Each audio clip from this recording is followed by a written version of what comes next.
Well guys, India team का squad बिल्कुल जरूर से अनाउंस हुआ, पर लेकिन उसके चलते गाइस मैं बताऊं तो आईपीएल टीम जो कि फाइनल में पहुंची थी, जिसमें केकेआर वर्सेस सनराइजर हैदराबाद का मुकाबला था, और एक भी ऐसा बंदा नहीं था जो कि वर्ल्ड कप के मुकाबले के लिए चुना गया, पर लेकिन किसी का भी परफॉर्मेंस इतना खास नहीं था। सब लोगों का परफॉर्मेंस जीरो था, नील था ऑलमोस्ट देखा जाए तो। वो सारे प्लेयर्स इंडिया टीम के लिए सेलेक्ट हुए वर्ल्ड कप के मुकाबले, वर्ल्ड कप की चैंपियनशिप को हार जीत करने के लिए। और गाइस अगर बात करूं तो यहाँ पे सबसे पहले शुरुआत होती है हिटमैन शर्मा, रोहित शर्मा की।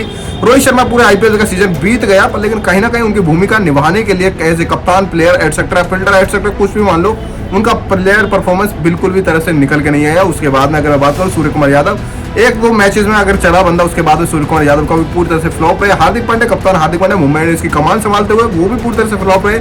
यहाँ पे एकमात्र बंदा जिसमें यहाँ पे विराट कोहली का नाम आता है, उनकी बेहतर परफॉर्मेंस और कहीं ना कहीं उनके स्ट्राइक रेट को लेके यार कहीं ना कहीं नजरें सब लोगों की थी कि यार विराट कोहली जो कि स्ट्राइक रेट से जूझते हुए नजर आ रहे हैं वर्ल्ड कप के मुकाबले में, इस तरह से खेलना तो कहीं ना कहीं लाजमी नहीं होगा।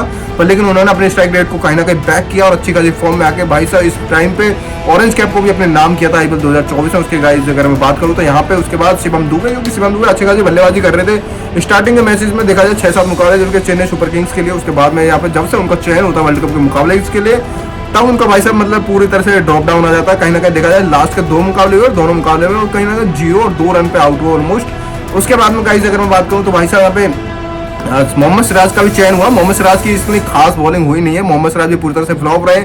उसके बाद में यहाँ पे देखा जाए तो ऋषभ पंत ठीक ठाक प्लेयर्स है। यहाँ पे संजू सैमसंग का नाम भी आता है। संजू सैमसंग की खास बल्लेबाजी की अगर मैं बात करूँ तो संजू सैमसंग भी कहीं ना कहीं पूरी तरह से जब से उनका वर्ल्ड कप के लिए चुनाव हुआ, वो भी पूरी तरह से फ्लॉप हुए नजर आए 2 मुकाबले में, दोनों में वजह से हिसाब से मतलब क्लीन बोल्ड मारा। उसके बाद में मतलब कहीं ना कहीं पूरी तरह से सब लोगों की नजरें होंगी कि यार संजू सैमसंग बेहतर करेंगे, एक बार अपॉर्चुनिटी मिली है तो ये बार बार नहीं मिलता है, और कहीं ना कहीं वो भी बैक करते हुए आपको नजर आ सकते हैं। पर लेकिन पूरी तरह से अगर देखा जाए तो आईपीएल 2024 में जब से वर्ल्ड कप का मुकाबला हुआ उस टाइम पर ये भी फ्लॉप रहे। उसके बाद में अगर मैं बात करूँ तो युजवेंद्र चहल का नाम आता, जो कि सब लोग चाहते थे कि यार इस बंदे के लिए कहीं ना कहीं आवाज उठे, और संजू सैमसंग के साथ में युजवेंद्र चहल जो कि डिजर्व करता है एक बंदा अपॉर्चुनिटी, जो कि स्पिनर्स के लिए बेस्ट अपॉर्चुनिटी होता है इंडिया की टीम के लिए। आईपीएल में सबसे ज्यादा स्पिनर्स के रोल पे सबसे ज्यादा विकेट लेने वाला बंदा जिसमें युजवेंद्र चहल का नाम सबसे ऊपर आता है और कई बार पर्पल होल्डर कैप बन चुका है।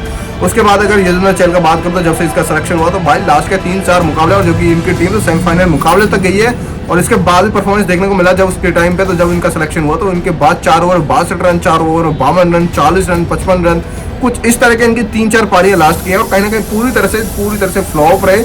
और उसके बाद मतलब बहुत सारे चुनाव ऐसे हुए हैं जिसके बाद मतलब जो बंदे डिजर्व करते थे उन लोगों को जगह नहीं मिले, जैसे अभिषेक शर्मा हो गए। सब लोगों ने अपॉर्चुनिटी क्रिएट की थी, जिसमें उन्होंने गौतम गंभीर ने भी बोला था कि अगर मैं हेड कोच बनता तो अभिषेक शर्मा को जरूर से मतलब ट्राई आउट लूंगा उनका, क्योंकि वो एक बेस्ट अपॉर्चुनिटी है। एक बंदा जो कि स्टार्टिंग के जो कि पावर प्ले जो होता है उसमें मतलब अच्छी खासी बल्लेबाजी करके तुमको एक अच्छी खासी पोजीशन तय करके दे देगा। एक रन चेस के लिए कम से कम 6 ओवर अगर वो टिक गया तो भाई साहब आपको आराम से 6 ओवर पावर प्ले में 70 से 80-90 रन तक आपको जोड़ के दे सकता है वो खेला बंदा, मतलब इतना तगड़ा बल्लेबाज है। उसके बाद में उन्होंने बोला था कि मतलब गेंदबाजी की बात करो तो जसप्रीत बुमराह के अगेंस्ट साथ साथ मतलब कोई भी अन्य ऐसा कोई भी गेंदबाज निकल के नहीं आया जो कि वर्ल्ड कप के मुकाबले में जसप्रीत बुमराह का साथ निभा सके दूसरे छोर से। पर लेकिन एक बंदा निकल के आया था जिसका नाम मयंक यादव, और वो अपनी इंजरी से जूझता हुआ नजर आया।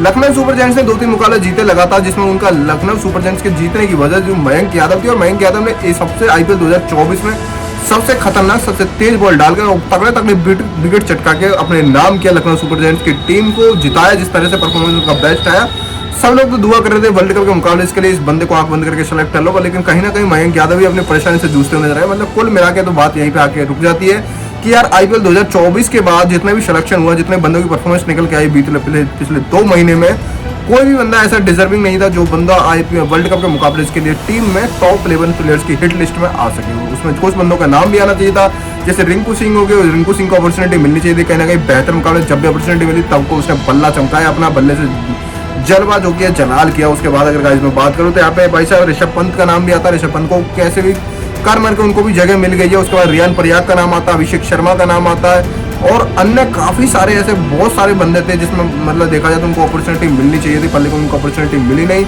यहाँ पे रजत पाटीदार ने भी लगातार 650 मारे लगातार बंदे ने, और काफी 200 से भी ज्यादा स्ट्राइक रेट से रन मारे, और कहीं ना कहीं इस बंदे को भी अपॉर्चुनिटी मिली है। बहुत सारे ऐसे बंदे कहीं ना कहीं उसको बैकअप के ऑप्शन की तरह मतलब इसको चुन लिया जाना चाहिए था।